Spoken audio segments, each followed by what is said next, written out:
पीछे तक दोनों पेड़ भी लगेंगे ये दोनों साथ में क्या है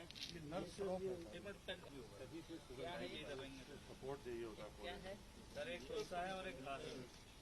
तो इसके साथ ये आवश्यक है। हाँ सर, कोई सा और भी कोई सा होना चाहिए मान्यवर। कोई नर्स क्रॉप होती है जिससे न्यूट्रिशन लेता है। कर्नाटक में तो शीशम पे चढ़ा देते हैं इसको। अच्छा, तो तुलसी और घास पे भी चढ़ता, वरना वो खुशबू नहीं आएगी। पेड़ नर्स क्रॉप, पेड़ तो चल जाएगा लेकिन वो कुछ अजीब सा होगा उसमें। नहीं, ये मेरे बात तुलसी गोरखपुर ये जो है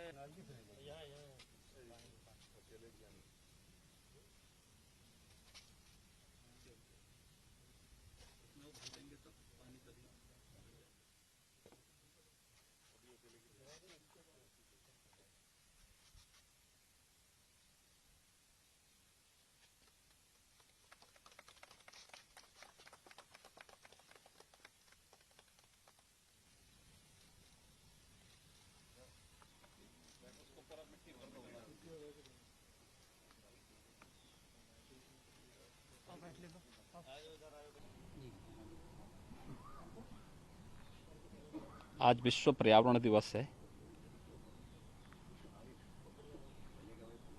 पर्यावरण है तो प्रकृति भी है,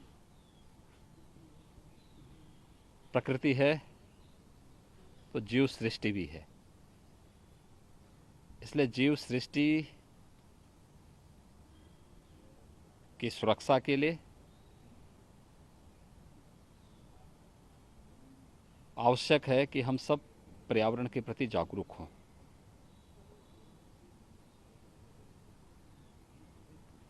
पूरे देश के अंदर पर्यावरण के प्रति जागरूकता पैदा करने के लिए ही प्लास्टिक को प्रतिबंधित करने, अधिक से अधिक वृक्षारोपण लगाने के लिए आदरणीय प्रधानमंत्री जी ने एक अभियान प्रारंभ किया। कैच द रेन उसी का एक हिस्सा है। जल की एक एक बूंद को संरक्षित करना, फिर उसका पर्यावरण के लिए उपयोग कर लेना। उत्तर प्रदेश सरकार ने विगत 4 वर्षों के दौरान पर्यावरण की सुरक्षा के लिए अनेक कदम उठाए हैं। बृहद पैमाने पर वृक्षारोपण का कार्यक्रम पहले वर्ष 2017 में 5 करोड़ वृक्षारोपण का हमने लक्ष्य रखा था। दूसरे वर्ष 11 करोड़ वृक्षारोपण का कार्यक्रम संपन्न हुआ। 2019 में प्रदेश ने 22 करोड़ वृक्षारोपण के लक्ष्य को प्राप्त किया और विगत वर्ष कोरोना के बावजूद प्रदेश में 25 करोड़ से अधिक वृक्षारोपण का कार्यक्रम संपन्न हुआ। इस वर्ष भी हम लोगों ने एक लक्ष्य रखा है।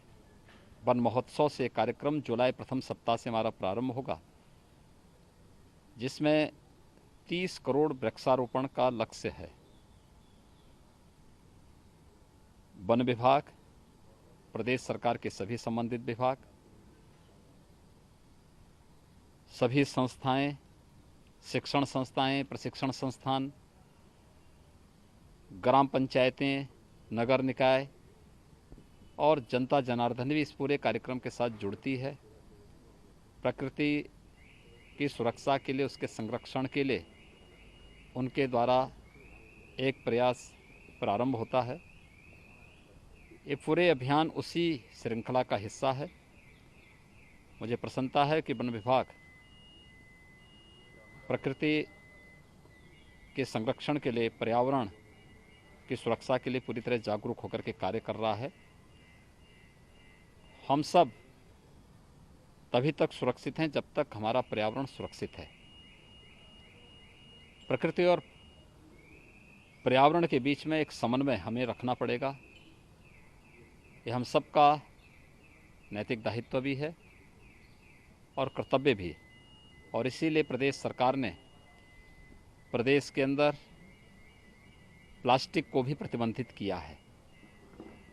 क्योंकि पर्यावरण के लिए कहीं ना कहीं ये एक खतरनाक संकेत है और उसी को ध्यान में रख करके हम लोगों ने इस कार्यक्रम को प्रदेश में लागू किया है।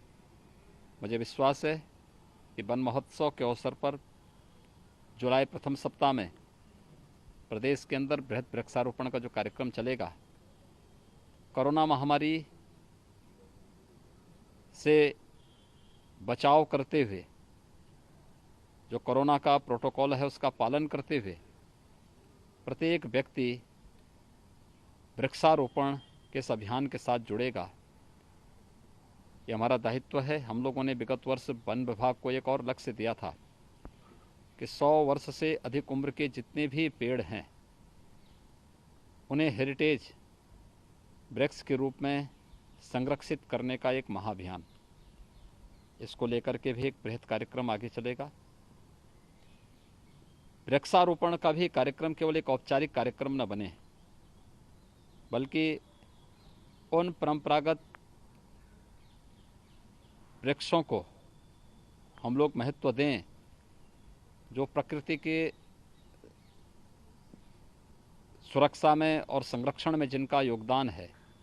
पीपल है, बरगद है, पाकड़ है, देसी आम है, या इस प्रकार से जुड़े हुए जो भी अन्य औषधीय वृक्ष हैं, बहुत सारे हैं, उन सभी को भी हम लोग आगे बढ़ाने का कार्यक्रम कर रहे हैं। वन विभाग की अपनी नर्सरियों में पर्याप्त मात्रा में पौध है और आने वाले समय में जब वन महोत्सव कार्यक्रम के अवसर पर जुलाई प्रथम सप्ताह में कार्यक्रम चलेगा तो निश्चित ही प्रदेश के अंदर हम लोग वृक्षारोपण के माध्यम से पर्यावरण संरक्षण के इस बृहद अभियान को भी आगे बढ़ाने में सफल होंगे। विश्व पर्यावरण दिवस के अवसर पर पूरे प्रदेशवासियों को मैं हृदय से बधाई देता हूँ, अपनी शुभकामनाएं देता हूँ।